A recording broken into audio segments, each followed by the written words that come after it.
Добрый вечер. В эфире «7 дней». Смотрите сегодня.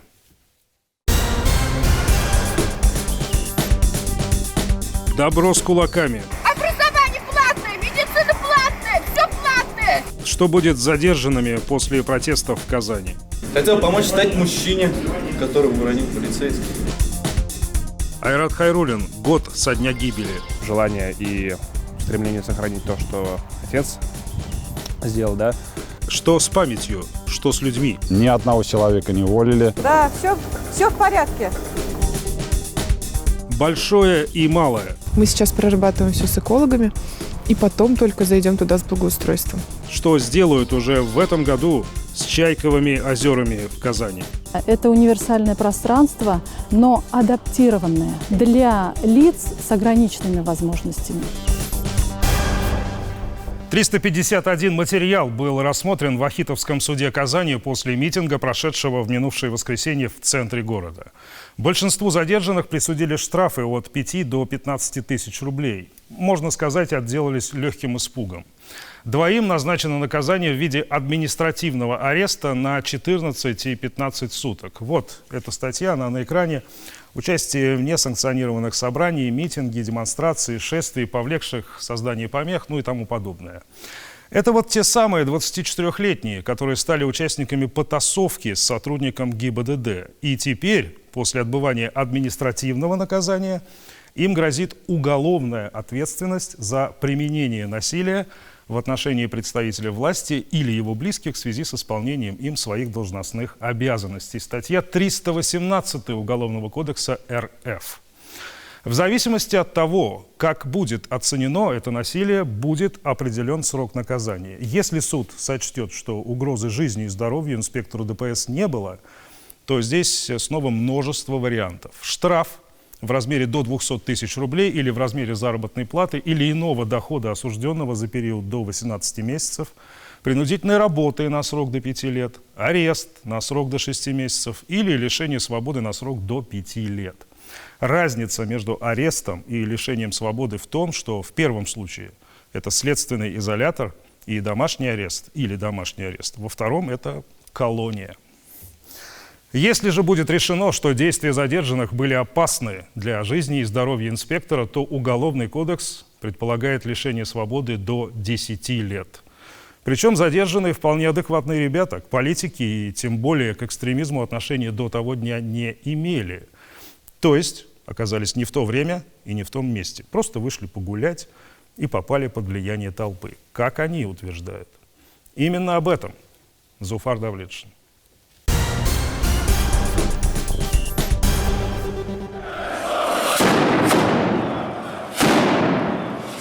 Это фанаты «Спартака» на Казанской улице Баумана в 2014 году. Кроме шумовых эффектов, они оставили после себя и другие следы в виде испорченных фасадов и скульптур. Уже давно ставшая мирной Казань к такому была не готова. Важно не только за или против чего собирается масса, важно также где и когда. Понятно, что в центр города добраться проще, чем, например, в Дербышке, и внимания там будет больше.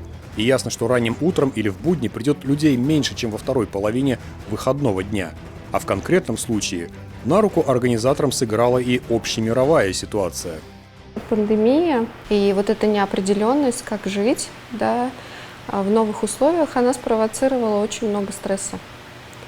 И в условиях стресса формируется большое количество адреналина, да, норадреналина, который провоцирует чувство тревоги, да, которое создает очень много агрессии внутри, которое нужно, естественно, выплеснуть. Когда человек оказывается в гуще людей, у него может резко измениться восприятие происходящего и поведение. Это прекрасно знают организаторы подобных мероприятий. То прежде всего происходит некоторая деиндивидуализация человека, деиндивидуализация психики, то есть за счет того, что я пребываю в большом скоплении людей, вот это скопление людей, но оно немножко так позволяет мне чувствовать себя более защищенно, что ли, с одной стороны. Это дает некоторое ощущение силы своей позиции. И не так важно, какая цель объединила эту массу. Это может быть и распродажа в магазине, и в этом случае даже еще страшнее – толпа неуправляема. Это может быть и концерт модного ныне исполнителя. Здесь вот он направляет. Это стена смерти, мать вашу. Или просто потому, что размяться захотелось, а кто-то рядом в другой форме.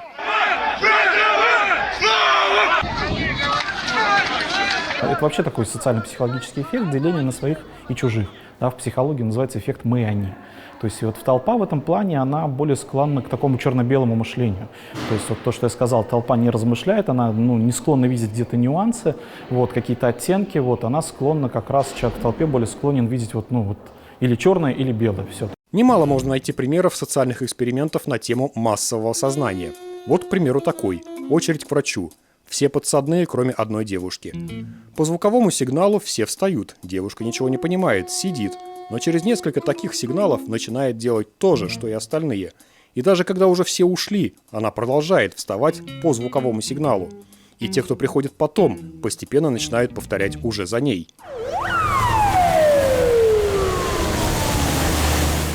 Изначально посыл тех, кто собирался на митинге 23 и 31 января, был понятен. Скорее всего, его можно выразить короткой фразой, произнесенной немолодой уже женщиной. Вот я все, что я оставил своим внукам, детям? Образование платное, медицина платная, все платное. Кто здесь организатор, кто активный участник, а кто просто пришел посмотреть из любопытства, сразу и не разобрать. Массовые явления обычно объединены какой-то одной эмоцией.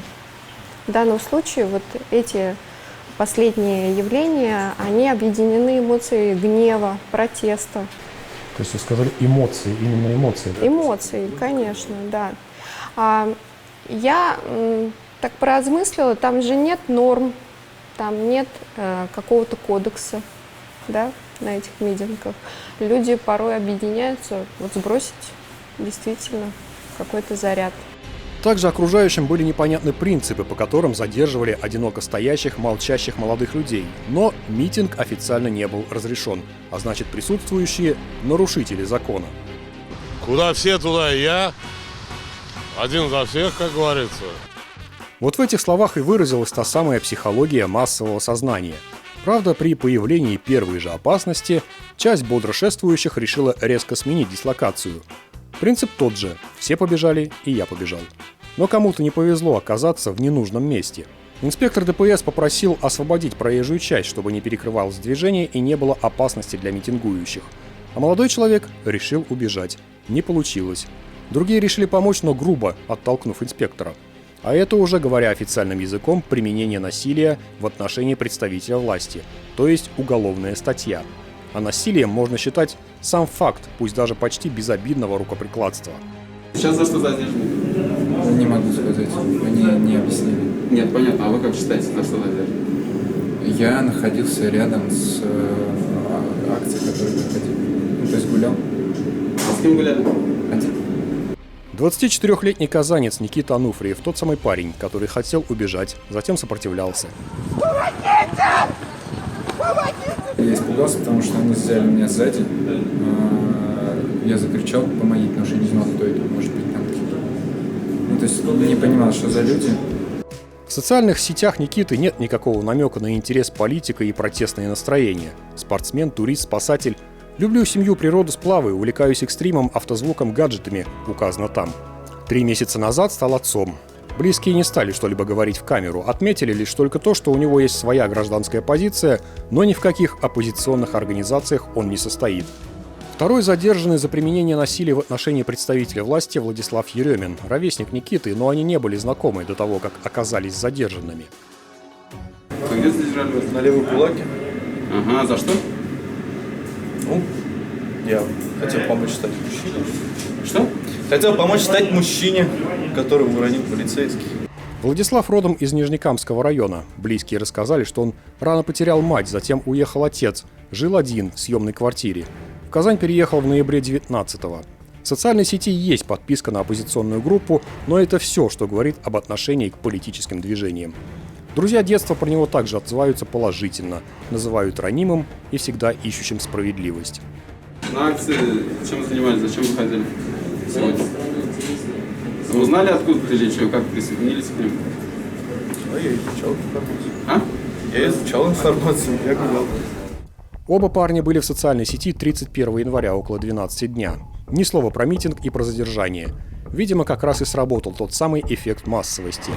Сейчас они отбывают административное наказание, затем будет суд по уголовной статье. Другие задержанные отделались штрафами. Понятно, что акция эта была политической. Все ли это понимали, неизвестно, но можно было заметить, что людей, снимающих, больше интересовали люди в форме, а не сами участники митинга. Возможно, рядовые демонстранты ведут себя так, потому что люди в форме для них – это власть, против которой они сюда и пришли. И примеров вымещения злости именно на тех, кто в форме, немало. Вот, к примеру, Санкт-Петербург и Владивосток. Это измененное сознание в любом случае, потому что это как вирус. Если мы попадаем в толпу, которая ритмично кричит, трансовое воздействие, измененное сознание. И, конечно, лучше избегать таких скоплений. Некоторые из тех, кто в форме, тоже понимают, что не все, кто собрался помитинговать, сознательно нарушают закон. И пусть пока еще не очень это часто, но готовы им помочь. Я тебя провожу, не реви, пойдем. Сейчас выйдем отсюда из толпы и пойдете домой. Молодцы! Молодцы! Зуфар Давлетшин, Тимур Бекмурзин, Андрей Ключников, Рамзиль Гарипов, Андрей Мохов. 7 дней. Сегодня ровно год со дня трагической гибели Айрата Хайруллина. Человека, о котором люди слышали так много, но знают так мало. Мы не могли пройти мимо этой даты. Человека год как нет с нами, а боль от этой потери нисколько не притупляется. Кажется, только растет и растет эта черная бездна вот на том самом месте, где когда-то был он. И кажется, никого подобного никогда уже не будет. Тяжело, потому что, конечно, мы все здесь знали его лично, все были восхищены масштабом его личности. Мне легко говорить эти вроде бы высокопарности, потому что я знаю, что в данном случае мое мнение и истина совпадают на 100%. Но сегодня мы решили сказать пару слов все же не о смерти и не о прошлом. Скорее о жизни и о будущем.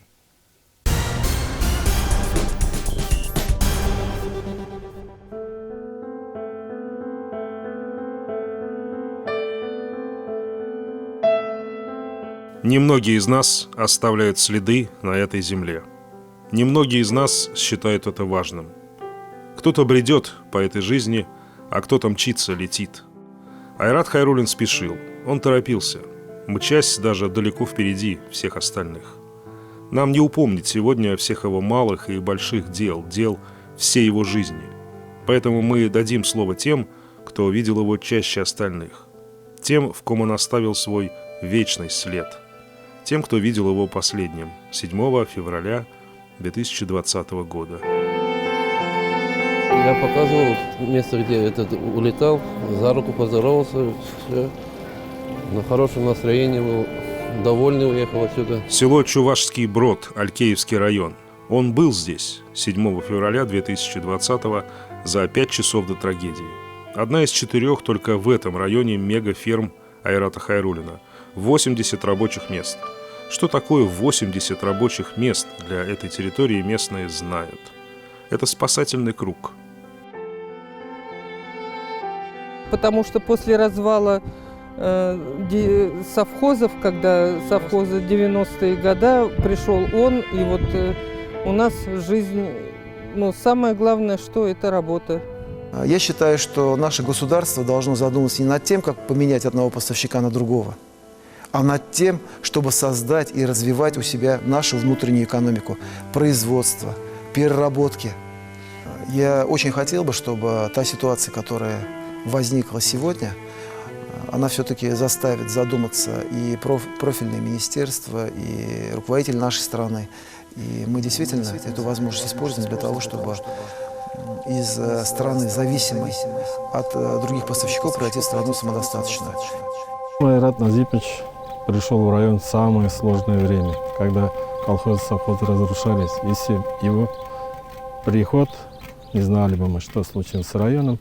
Родным в Алькеевском районе был каждый, но все же была здесь и родная деревня, Нижняя Алькеево, родная деревня его отца. Айрат Хайруллин родился в Казани, но здесь жили и живут его родственники, поэтому он заезжал сюда как в отчий дом. Никто здесь до сих пор не может поверить в случившееся. Ayratımız malades kişiydi bebeğim. Yaxşı kişiydi. Ne işliksin indi, ne işlik. Allah'a Teala yazmıştır. Başım bitti yılı. İskitkiçleri de var. Kichkineden bunda üstleri olar malayım bile birge. Bütün işleri bir tın yok tavuş yok idi. Şunun için yüreğim oldu.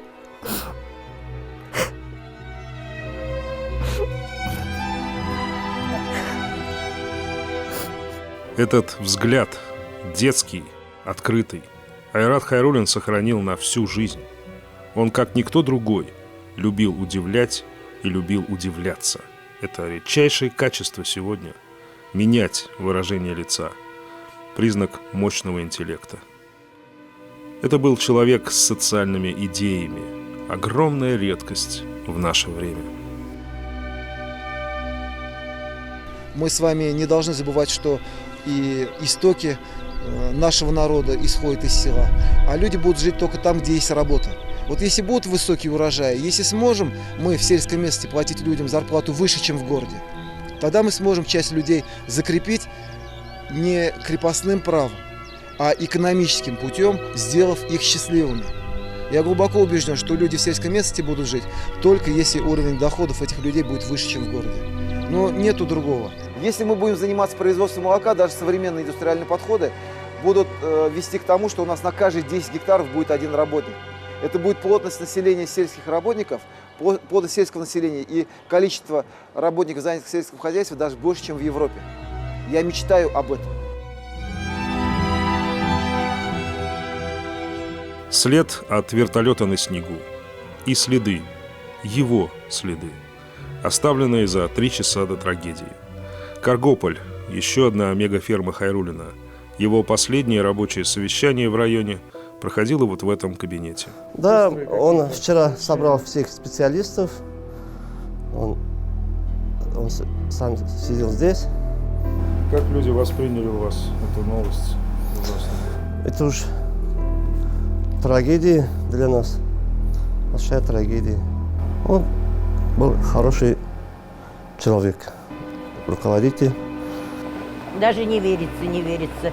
Вчерашний день даже сюда ведь приезжал, улыбался, ходил, говорил, что самый любимый комплекс – это его Каргополь. Самый любимый. В мае-июне, говорит, будем летом. Корпуса восстанавливать, ремонтом займемся. Ну, конечно, очень хороший человек был и очень хорошо помогал.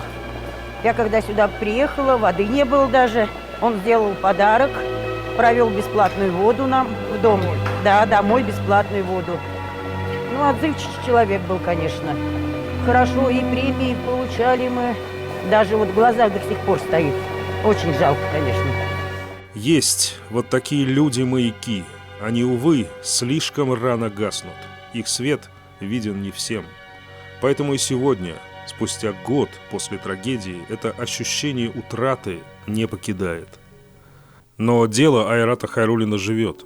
Оно живет в его сыне, принявшем на себя миссию отца. Живет в каждой из его мегаферм, в каждом из его соратников, ни один из которых не лишился работы за прошедший год. Уже вот год прошел, как нет Айрата Назиповича, наши сотрудники, никто не уволился. Все, наоборот, ни одного человека не уволили. Наоборот, у нас сейчас тоже производство как бы на рост идет. Людей принимаем еще дополнительно, потому что рабочих сил уже не хватает. Обновляется техника, новая техника в этом году очень много закупилась. Спасибо Айратовичу. Нас не бросил, поддержал. У вас все работают, кто были? Да, работают. Я слышал, зарплату даже у вас. Да, повысили зарплату. Тревог никаких нету, да? И вы как-то будущее видите? Нет, мы про это и не думаем. Мы также производим молоко, также доим. Некогда думать, да? Некогда думать, да, все в порядке. Желание и стремление сохранить то, что отец сделал, да, его труд. В этом, безусловно, команда очень хорошо работала, да. Мы старались прикладывать все усилия. Год на год в Татарстане никогда не бывает похожий, да, последние 10 лет.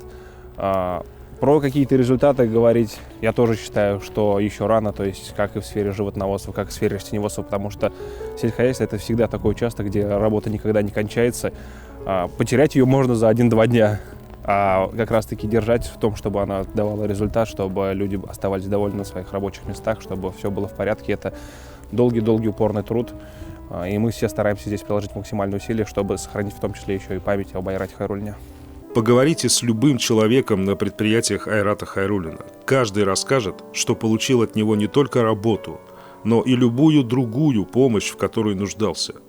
Ничего не изменилось и год спустя. Структура холдинга все-таки понятная. Здесь все равно так или иначе они обращаются через своих руководителей или какие-то моменты уточняют. Конечно, бывают случаи, когда мы сами интересуемся, случилось что-то или нету, да. Но такие моменты, как, например, операция, там, похороны, свадьбы или все такое священное, это оперативно в течение 2-3 дней решается там, документами или при встрече. То есть здесь все то же самое абсолютно, как и было.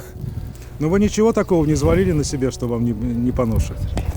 Меня всегда все устраивает. Можно больше. Отлично. Значит, будет больше?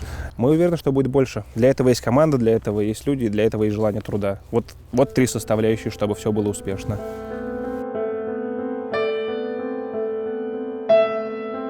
Значит, мы все-таки можем с оптимизмом, с таким умеренным смотреть в будущее, по-вашему. Но, знаете, мы обязаны быть оптимистами. Все-таки мы с вами молодые люди и надеемся, что все у нас впереди, поэтому мы обязаны быть оптимистами.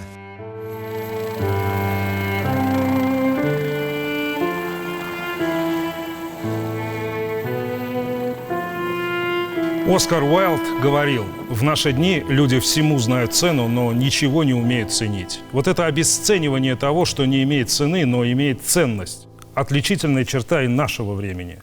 Я помню, что говорили тогда, сразу после его гибели, и я знаю, что скажут сейчас. Никого, дескать, не интересует, что он там сделал в своей жизни.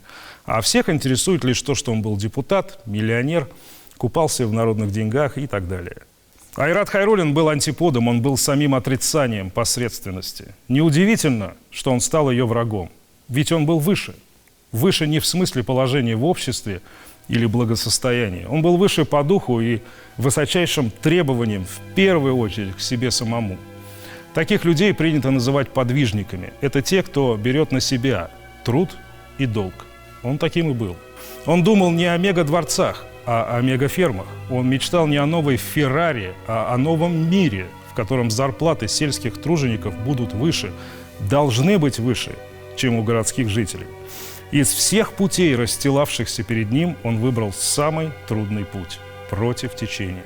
Денег, легких денег, он мог бы заработать с его-то возможностями где угодно, но он пошел именно туда, где был, что называется, недостаток. Он был не в силах изменить свое прошлое, но он мог изменить наше будущее. Мы продолжим программу через пару минут. Смотрите далее. Большое и малое. Мы сейчас прорабатываем все с экологами, и потом только зайдем туда с благоустройством. Что сделают уже в этом году с Чайковыми озерами в Казани? Это универсальное пространство, но адаптированное для лиц с ограниченными возможностями.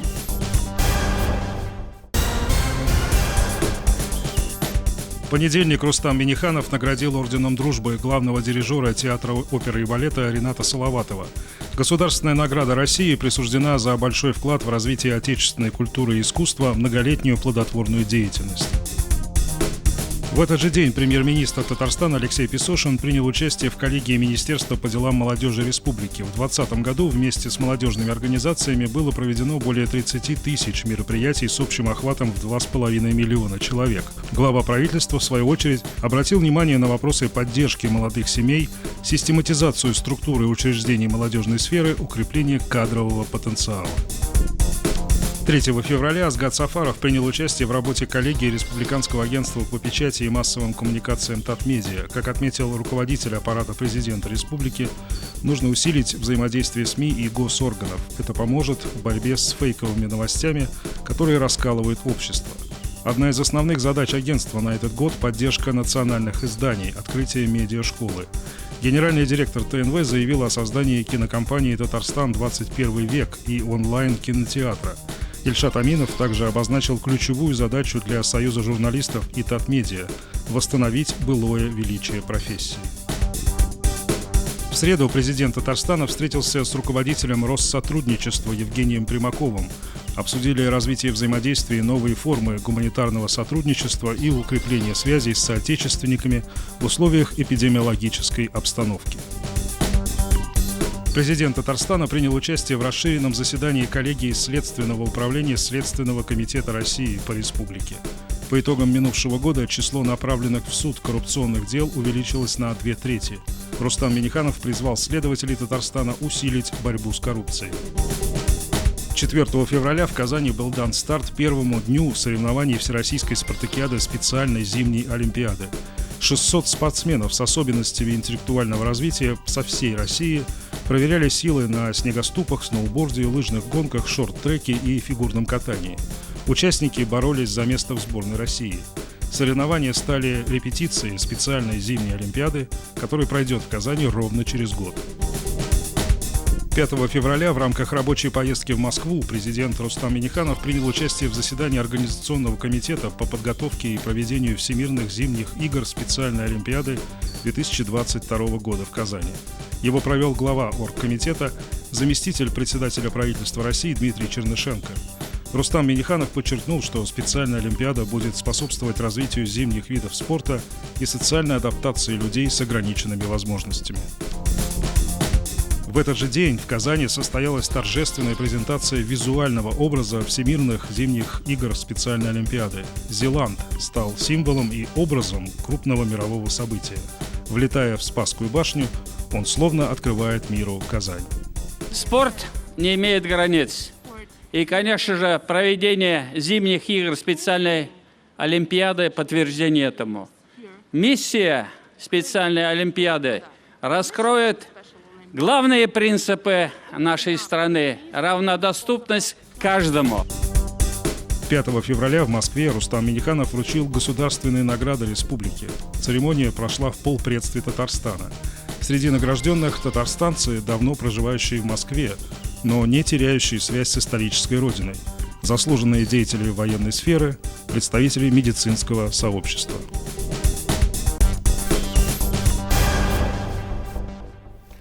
Мы продолжаем программу, и сейчас немного индустриальной романтики. Иначе, в общем, и не назовешь тот большой сюжет, который привез из Нижнекамска наш корреспондент Тимур Бекмурзин. Каждый год в этом городе находят новый ответ на вопрос: как можно быть еще крупнее?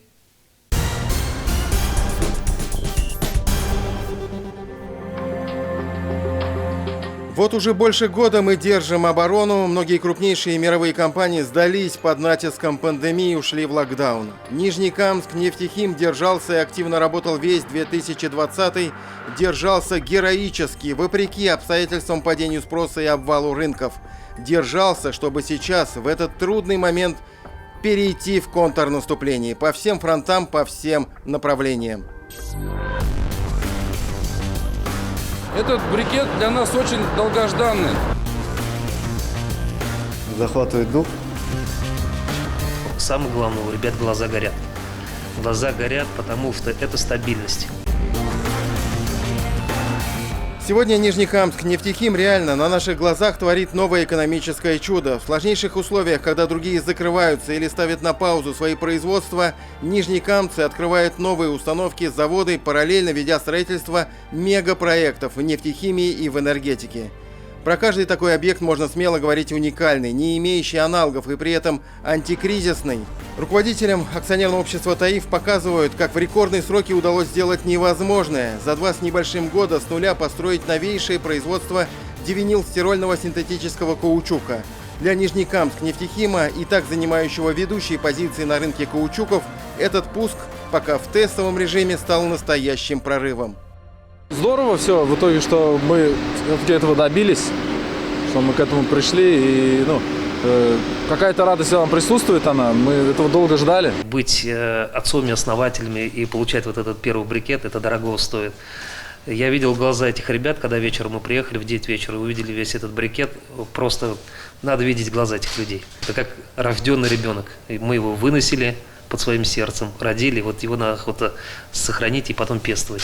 Нижнекамский ДССК совсем не зря считают каучуком 5-го поколения, ведь он является отличной основой для производства так называемых зеленых, более экологичных шин. Шины, произведенные из этого каучука, имеют лучшее сцепление с мокрой дорогой и более низкий так называемый коэффициент качения. За счет этого меньший расход топлива для автомобиля. Нижнекамск нефтехим сегодня однозначно можно назвать супермаркетом каучука. Возможно, это единственное предприятие в мире, которое производит практически всю линейку каучуков. ДССК – это самый последний современный каучук 5-го поколения, функционализированный. И мощность завода 60 тысяч. Это, по-моему, это тоже единственный сингл-юнит в мире. Обычно поменьше делают.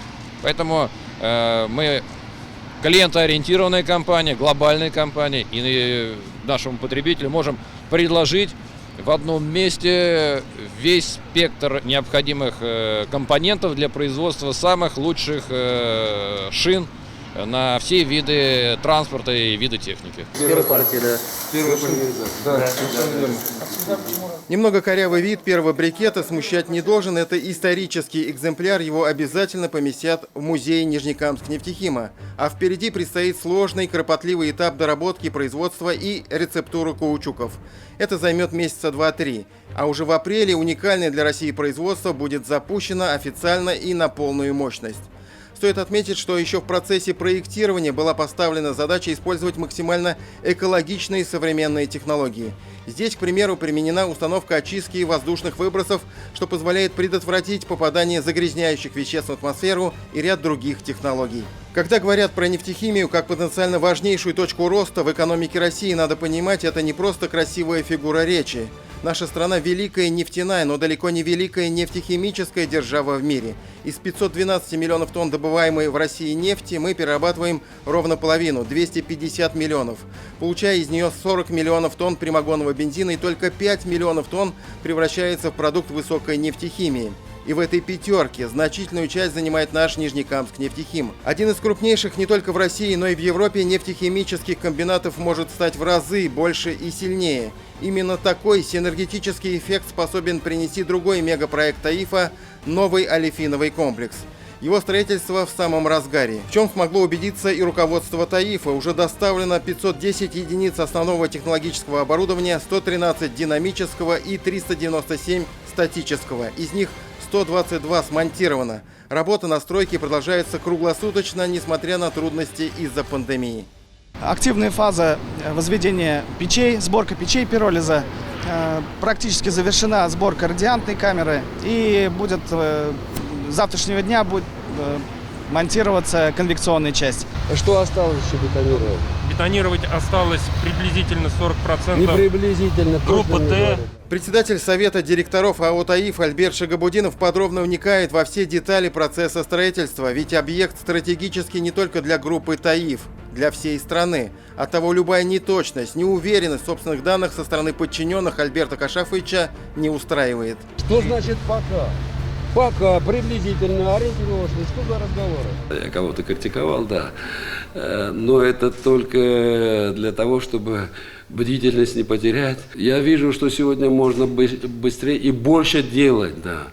Вот эта поездка меня еще раз убедили, что я не ошибаюсь, да. Стройка, чем быстрее она завершается, тем она экономичнее и эффективнее. Сегодня у нас есть подписанные контракты с компанией «Линде», подписанные контракты с генподрядчиком компании «Гемонт». Мы, в общем-то, идем в графике. Конечно, пандемия свой отпечаток наложила, потому что наши поставщики некоторые ушли в локдаун. Но благодаря слаженной работе коллектива, дирекции нефтехима, подрядчиков, все эти вопросы успешно решаются. Для Нижнекамск нефтехима это уже привычное дело вести текущую производственную деятельность и в это же время осваивать новые производства, вводить новые установки, заниматься стройкой. Не так давно запустили вот это производство экстракции бензола. Его также показали руководству ТАИФа. Установка позволила заметно нарастить выпуск бензола и полностью отказаться от его приобретения на стороне. А это еще один, без преувеличения, передовой объект. Главное, понизительные подстанции нового типа, предназначенные для электроснабжения строящегося этиленового комплекса. Уникальность ее не только в мощности. Здесь расположены 3 трансформатора по 80 мегаватт. И в необычном не горизонтальном, а вертикальном расположении, что позволило в 3 раза уменьшить площадь застройки. Но еще и в том, что на подстанции имеется 3 независимых источника энергии. Так зарезервировать, что он ни секунду никогда не должен стоять. Каждое мгновение должен приносить бюджету налоги, людям зарплату. Проект был реализован в сжатые сроки и, можно сказать, под ключ нашей татарстанской компании. Наши, да? Наши. Все уже введенные и только строящиеся объекты не только отличного качества на основе современных технологий, но и имеют ярко выраженную экологическую направленность. Новое производство ИП-600 на 40%, его выбросов меньше, чем аналогичное производство. Это достигается за счет применения горелок с прогрессивным горением, где меньше NOx, СО вырабатывается. Дополнительно хотел бы сказать, что многие производства мы строим, остановив старые производства. То есть мы старые производства разбираем, и вот эта та дополнительная нагрузка, которая была, она вычитается. Для самого Нижнекамска плюсы от реализации таких проектов просто колоссальные. Это не только инвестиции, дополнительные отчисления в виде налогов, новые рабочие места через год, через 2, а уже прямо сейчас. К примеру, набор персонала на строящийся ЭП-600 идет полным ходом. Заняты строители, транспортники. В этот день делегации АО «Таиф» показали базу для изготовления трубных узлов для этиленового комплекса. Квалифицированные сварщики турецкой компании «Гимон» трудятся, можно сказать, в режиме нон-стоп. Какая зарплата у них, поинтересовался Альберт Шагабудинов. От 100 тысяч рублей, отвечает генеральный директор «Гимонта» Акташ Мухиттин. Рассмотрите вариант привлечения большего количества местных ребят, выпускников нижнекамских колледжей и техникумов, рекомендовал председатель совета директоров «Таифа». Еще один пункт остановки в этот насыщенный день ПГУТ. Строящаяся установка, которая обеспечит сверхнадежное энергоснабжение всего нефтехимического комплекса Нижнекамска. Парогазовая установка, уникальный проект «Таифа» совместно с немецким Siemens и турецкой «Энка». Уникальный проект, вот так он выглядит изнутри. Особенность его в том, что этот объект расположен очень компактно, и все его составляющие, все его элементы расположены компактно, удобно, непосредственно на площадке Нижнекамск нефтехима. Стратегическое значение этого объекта огромно. Мощности этой хватит для того, чтобы обеспечить с лихвой электроэнергией и теплом все действующие производства Нижнекамск нефтехима и вновь вводимые. В настоящее время основное вспомогательное оборудование произведено на 100%, а строительно-монтажное выполнено на 99%. Идет активная фаза подготовки к пусконаладочным работам.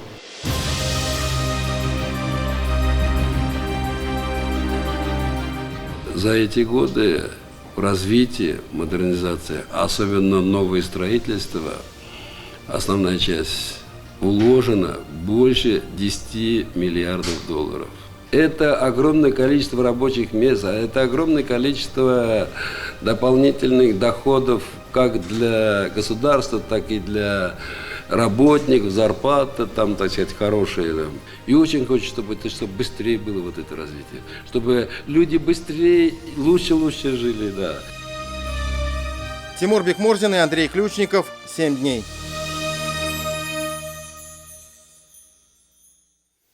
«2021 год объявлен в Татарстане годом родных языков и народного единства. Конечно, главные мероприятия, приуроченные к этому событию, пройдут в Казани. Но если говорить о наследии, например, татарского мира, то оно рассыпано, конечно, по всему земному шару.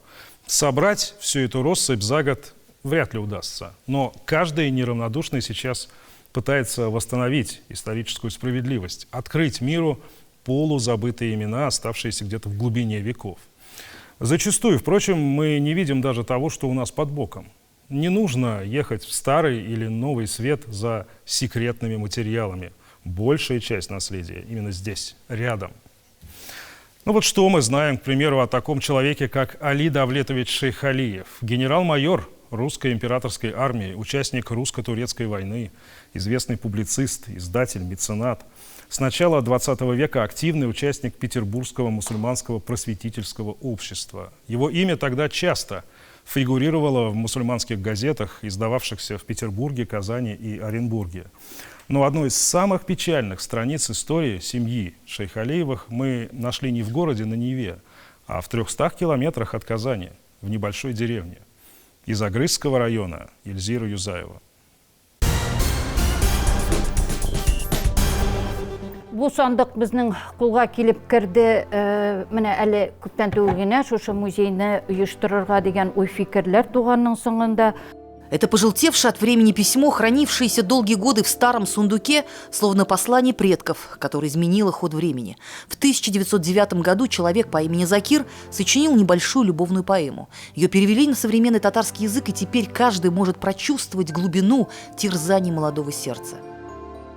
Эй, син, бәгърем, нурлы йөзем, ак чырайлы, кыйгаш кашлы, кара күзем, кабул итеп. Именно с этого небольшого клочка бумаги с филигранной арабской вязью жители села Шаршада, что находится в 60 километрах от Агрыза, начали собирать материалы для небольшого деревенского музея. Многие из этих старинных предметов утратили свое предназначение в быту, да и слова уже вышли из употребления. Эта старинная мышеловка по-татарски называлась когда-то «тебе», а это приспособление для помола «жиль-пущ». Но с каждым новым экспонатом, по словам местных жителей, они узнают не только историю своего села и своего народа. Они становятся все ближе к истине, которая, кажется, всегда была рядом. Чтобы увидеть верхушки этих деревьев, надо настолько высоко запрокинуть голову. Говорят, что этим соснам лет 200, не больше и не меньше. А теперь представьте себе, что за сотни километров от Казани, где-то в чаще, в глухой чаще соснового леса, можно увидеть картину, от которой просто захватывает дух.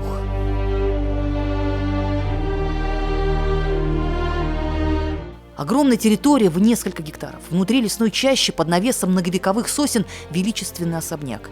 Несмотря на свое полуразрушенное состояние, в нем до сих пор ощущается этот непреклонный дух, который не смогли сломить ни люди, варварски изодравшие его в клочья, ни время, как известно, ничего не щадящее у себя на пути. Когда-то эта усадьба знаменитого генерал-майора царской армии Али Шейхалиева была местом притяжения татарской творческой интеллигенции. Именно в тени этих вековых сосен устраивались поэтические вечера. Здесь всегда горел свет и звучала музыка. На территории усадьбы был сооружен фонтан. Вода поднималась вверх из родника по склону горы. Таким уникальным гидротехническим сооружением славилась усадьба еще в конце XIX века. Частым гостем Али Давлетовича в летнее время был знаменитый татарский прозаик и политический деятель Гаяз Исхақи. 1913 елда Гаяз Исхақи мында килә, кунакка килә инде. Ул вакытта мында апасы янда кунакта Кәрим Тинчуринның булачак хатыны Заһидә Тинчурина. Алар инде бер атна кунак була. Гаяз Исхақи мында ял итә, күңел ача, табигать белән шундый табигать белән кызыксына инде. Аны әйтә, Заһидә әйтә, нишләп монда ятасыз ди? Сез барыгыз ди, халыкка хезмәт итегез. Менә ул сез бит артистка булырлык кыз ди инде. Шуннан инде Заһидә белән Кәрим очрашып, нәрсә әйтеп, алар артистка булып китә бер караганда. Ансы да бара аның. Али Шейхалиев был человеком военным, но в своей жизни уделял огромное внимание просветительской работе. Это известный исторический факт. Именно Али Шейхалиев в 1881 году пожертвовал огромные средства на строительство мечети Нур в Санкт-Петербурге. Он был также одним из создателей первой татарской газеты в царской России с таким же названием «Нур», ее главным редактором, публицистом и издателем. Большую известность получил и его сын Оскар Шейхалиев. Потомственный дворянин стал изобретателем первой пишущей машинки, которая перевернула тюркский мир. До начала 1930-х годов тюркские народы использовали в основном арабское письмо. Многие бумаги переписывались вручную. В основу изобретения Оскара Шейхалиева был положен совершенно новый принцип полного приспособления пишущих машин к особенностям национальных шрифтов на основе арабской графики. Заказы на такие машины уже в советские годы поступали из Китая, Ирана, Ливана, Индии. Оскар Алиевич возглавил работу Татьязмаша. Благодаря его изобретению в молодой Татарии был полностью налажен документооборот. Но в мае 1931 года он был репрессирован как один из подписантов письма к Сталину в защиту арабской графики.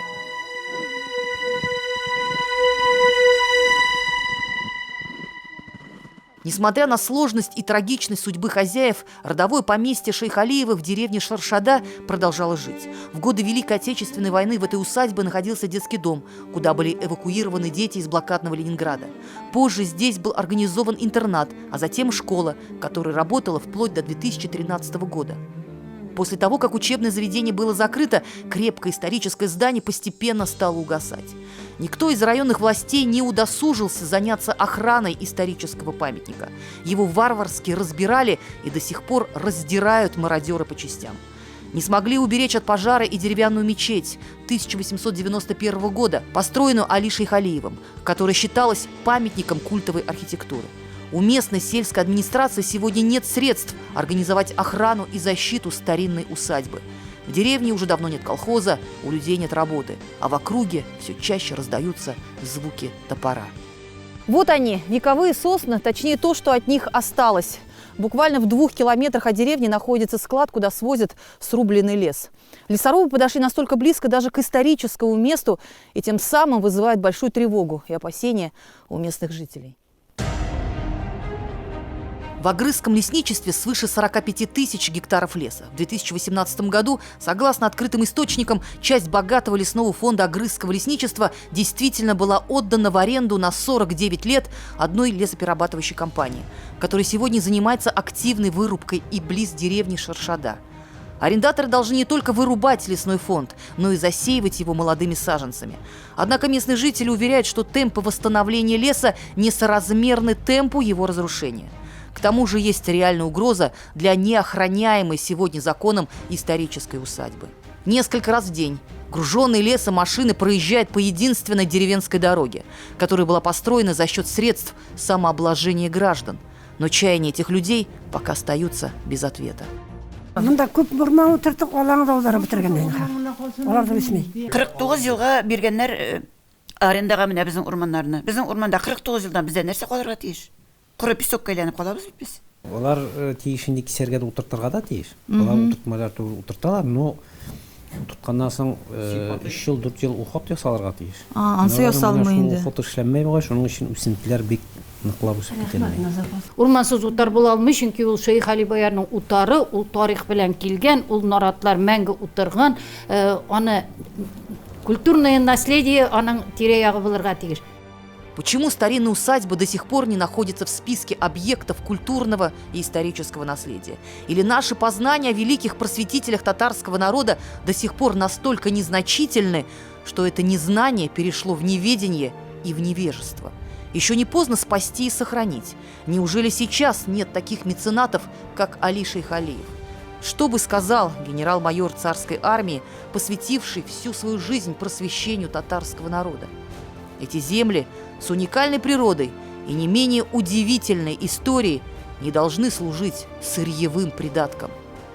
Люди сюда должны приезжать за другим материалом, который, к слову, не имеет цены. Буасы бар, шишмәсе бар үзенең. Бүтән яктан матур, табигаты бик матур. Монда инде рәхәтләре менә балаларның ял итү үзәген оештыралар була. Истәлек урыны булырга да мөмкин.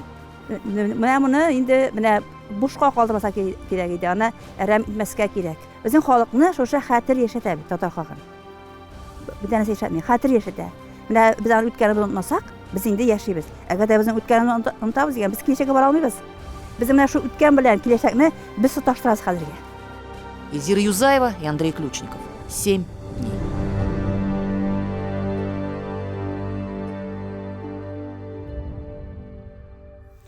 Сегодня в завершении программы мы решили отвлечься немного от красных зон и поговорить о зонах зеленых. Много ли их в Казани, например? Проведите мысленный эксперимент. Есть ли поблизости от вашего дома зеленая парковая зона в 10 минутах неспешной ходьбы?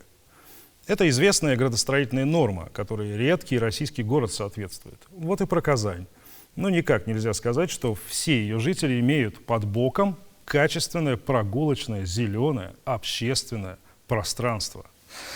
Вот возьмем для примера Новосавиновский район. 220 тысяч населения, как у среднего российского города. Что имеют жители района, кроме магистралей и однотипных бетонных коробок? Ну, бульвар «Белые цветы», появившийся не так давно. Ну, парк Победы, который, в общем, ну, не совсем парк, а скорее плац, на котором даже от дождя укрыться негде. К тому же Парк Победы – это то место, куда нужно еще добираться иногда через весь район. А чего хочется жителям? А жителям хочется уюта и комфортно именно в том месте, где их дом. И что они видят? Вот посмотрите. Это зеленая зона, она зеленая, возле 7-й горбольницы. Сейчас зимой она, конечно, не очень похожа на зеленую, но летом это все-таки зона зеленая. Есть 2 озера, есть колония чаек, озера так и называются, чайковые, есть деревья и камыши. Красиво? Ну, по-моему, совсем некрасиво, нисколько. Потому что, по сути, это заброшенный пустырь, сквозь который даже сложно и опасно передвигаться. Эта территория, конечно, давно была бы застроена, если бы не было тут водоемов. И в итоге получилось так, как всегда. Если с территории нельзя поиметь дивидендов, она приходит вот в этот упадок. Но руки, наконец, дошли и до нее. И вот оно, будущее. Уже, возможно, в этом году на месте малого Чайкового озера появится шикарное вот такое общественное пространство. Его уникальность в том, что это будет не просто парк с озером, это будет большая реабилитационная и терапевтическая зона для пациентов и медперсонала 7-й горбольницы. И вот такого в Казани и в Татарстане еще не делали. Выигрыши все, в том числе и жители района, большинство из которых теперь смогут ответить утвердительно на вопрос, есть ли рядом с вашим домом благоустроенная зеленая зона. Да, а что же с Большим озером, которое совсем рядом? О большом и малом в нашем репортаже.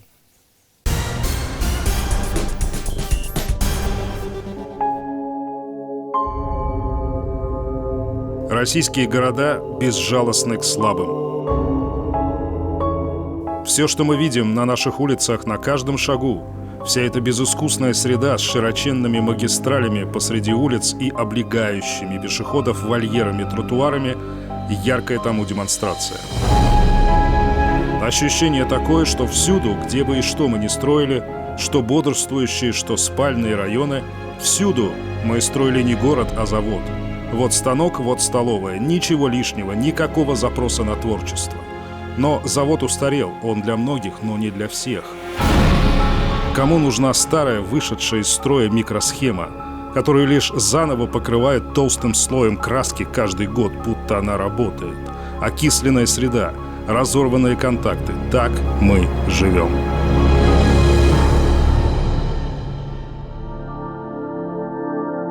Чайковые озера в Казани хрестоматийный тому пример.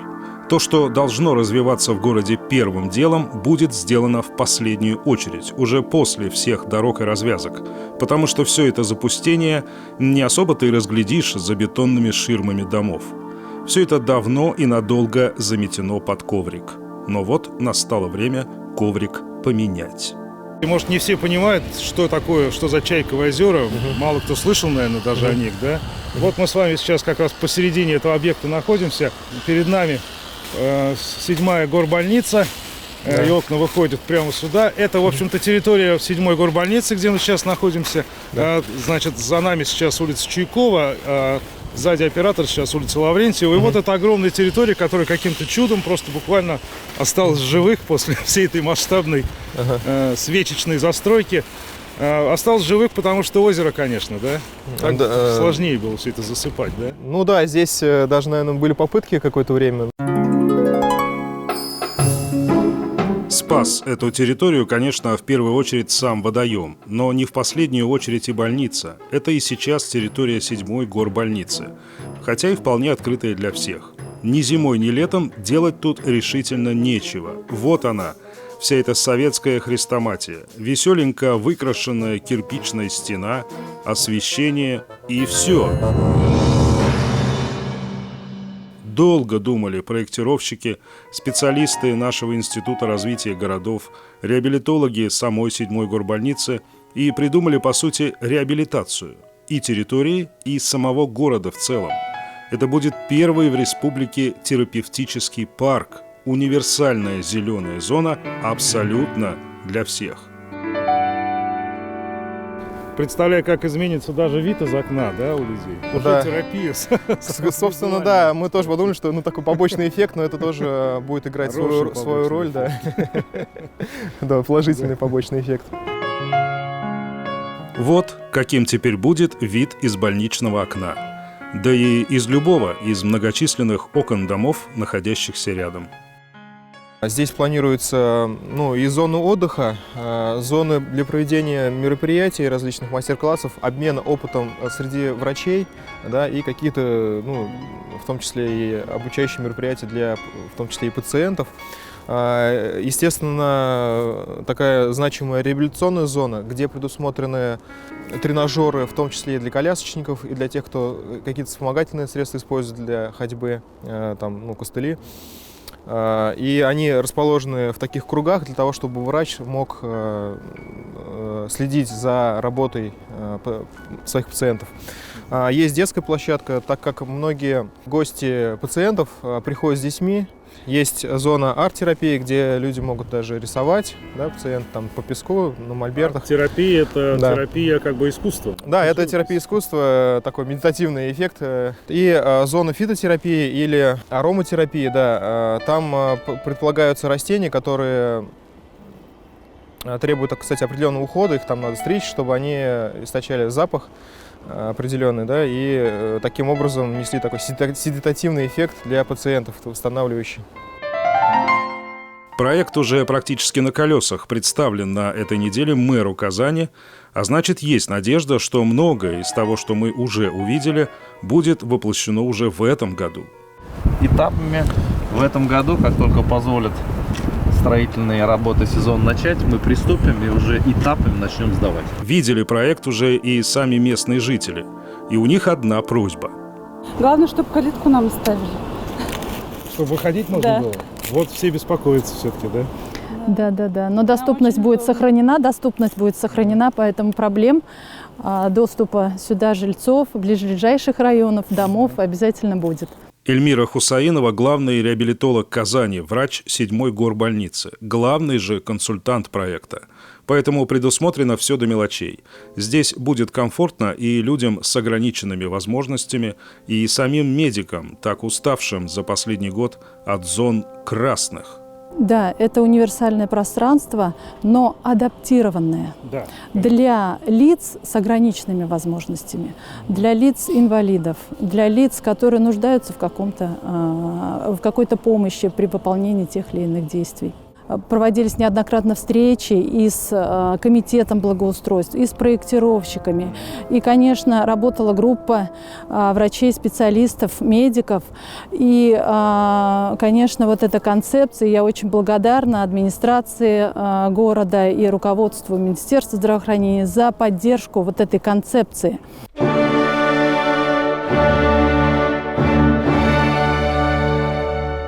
И все это, конечно, только начало. Реабилитация малого Чайкового озера, о котором шла речь, это, возможно, самая легкая часть большого проекта.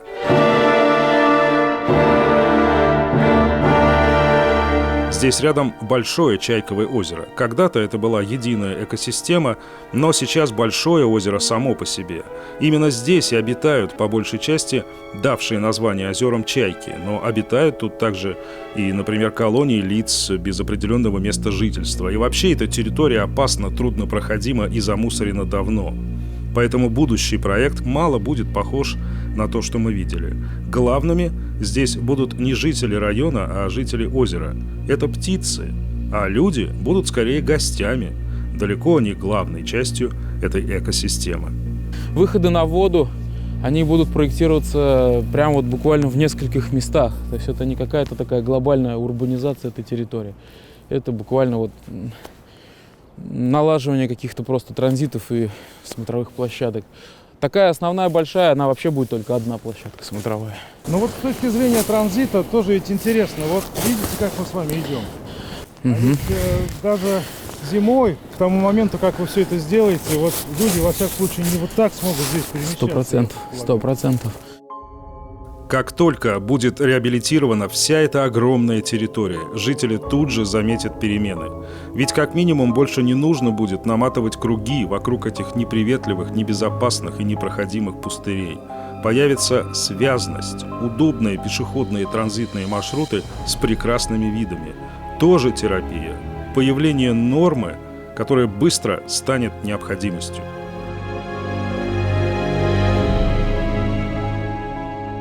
Там есть определенная биоструктура, которая уже сложилась. И для того, чтобы не наносить ей урон, но сделать все максимально бережно, мы сейчас прорабатываем все с экологами, и потом только зайдем туда с благоустройством. Мы должны принести благо в данном случае не только горожанам, не только жителям нашей республики, но и пациентам и врачам данной больницы. Мы постарались определенные функции заложить таким образом, чтобы они были больше даже интересны пациентам и врачам, чем горожанам. Такие инициативы появляются, но такого комплексного подхода я не встречал. Поэтому я думаю, что это будет одна из первых ласточек по всей стране. Большое и малое, одно за другим. Стоит сделать ремонт в одной комнате, и вот он уже идет во всем доме. Так будет и здесь. Окисленная, агрессивная среда, разорванные контакты. Мы больше не делаем вид, что вся эта микросхема нашего территориального планирования все еще работает.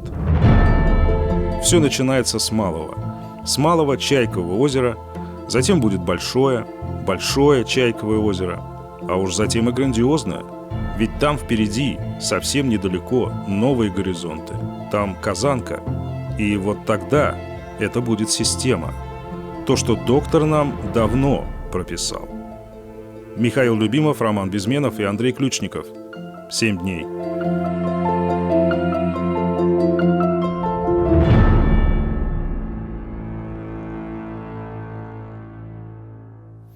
Что вообще радует? Радует то, что намечается перелом. Как будто все эти годы, когда было не до того, мы никак не могли понять, как нам избавиться от трупа. И вот только сейчас начали осознавать, что никакого трупа и нет. Во всяком случае, мы можем избавиться от производства трупов, чем мы успешно занимаемся уже полвека. Представьте себе стадион, или огромный торговый центр, или новый жилой комплекс, или какую-нибудь магистраль посреди города. Вот что вокруг них? Ничего. Столь же огромное, бессмысленное, пустующее ничто. У нас такое ксероксное градостроительство под копирку, а копии со временем все хуже оригиналов. Как-то все время так получалось, что отбросов после любого строительства оставалось больше, чем, собственно, полезной территории. Что было недавно на месте бульвара «Белые цветы»? Ничто, никому не нужные отбросы. Это место просто не укладывалось в голове и считалось чем-то неодушевленным, лишним, трупом. Ни двор, ни дом, ни дорога, и что тогда? Другого-то не дано. Мы вот так привыкли. Мы сначала возводим нечто функциональное, а только затем смотрим на то, что осталось вокруг после бомбежки, и, как правило, заметаем все оставшееся под коврик. Или мыслим большими категориями. Здесь у нас жилье, тут у нас работа, вот там у нас где-нибудь зона отдыха. Парк Победы, парк Горького так и создавались. Отдельно, как в пионерском лагере. Вон там где-то танцплощадка. Туда надо организованно, строем и лишь в определенные часы. Даже естественные парки смотрятся искусственно, потому что они как бы вынесены за периметр жизни людей. И поэтому вот то, что мы сейчас видим, это перелом. Потому что в наших руках сейчас оказались новые строительные материалы. Зелень, цветы, реки, озера, мосты, природа – это уже не благоустройство прилегающей территории, это полноценное строительство, формирование пейзажа, которого не было. Пейзажа, который свяжет, наконец, все воедино таким образом, что нам нигде не будет страшно и одиноко. Люди не архитекторы. Мы не знаем, чего нам хочется, но мы знаем, чего мы точно не хотим. Мы не хотим убежищ, не хотим бездушной математики быта. Потому что с точки зрения проживания и пребывания мы все, в общем-то, пациенты больниц. И я вот за такую терапию. Не ломать, а строить. До свидания.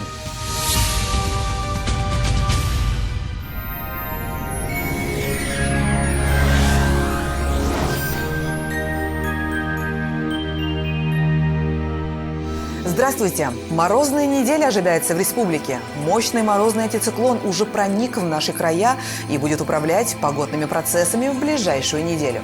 По данным сервиса Яндекс.Погода, на юго-востоке Татарстана в понедельник осадки прекратятся. Температурный фон превысит 20-градусную отметку со знаком минус. Несмотря на холода, днем яркое солнце будет дарить настроение. На выходных потеплеет, до минус 10 ожидаются осадки. На северо-востоке Татарстана следующей неделе будет в основном солнечной и морозной. Ночью до минус 30. Днем во вторник минус 23. Это будет самый холодный день предстоящей недели. Потом температура постепенно начнет повышаться и к выходным 10 градусов ниже нуля. Февраль с первых дней показывает свой капризный характер. В центральных районах первая половина недели яркая, солнечная, но очень холодная. Особенно к ночи температуры значительно понизятся. В четверг морозы начнут отступать и к выходным около 9 градусов ниже нуля. Со снегом, конечно же. На юго-западе Татарстана яркое февральское солнце напомнит, что скоро весна. Но пока морозно. Ночью минус 28, днем минус 20 по будням. В субботу и воскресенье синоптики обещают снег и слабый мороз. На северо-западе и в Казани в понедельник и во вторник днем минус 21. Будет солнечно и без осадков. В четверг морозный антициклон начнет отступать и к пятнице минус 16. На выходных станет еще теплее. Осадки усилятся. Будем надеяться, что предстоящие морозы будут завершающими в этом году. А пока одеваемся теплее, бережем себя и близких. До свидания.